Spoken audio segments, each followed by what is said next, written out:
একটু কুতকুতি দিলিতে চলবে, মেনে নিব।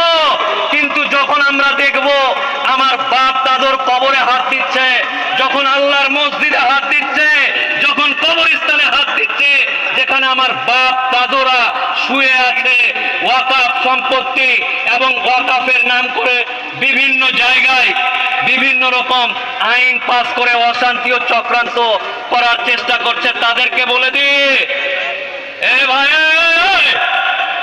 যারা মরে গেছে, যারা কবরে শায়িত আছে, বাপ দাদু, তাদেরকে টানাটানি করছিস কেন?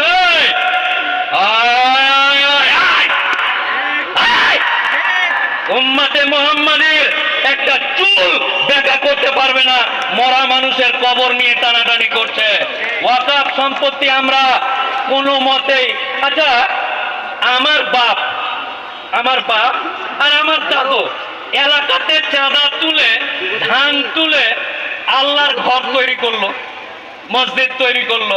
আর এমন মসজিদ নিজে খেতে পায় না, নিজের পেট চলে না।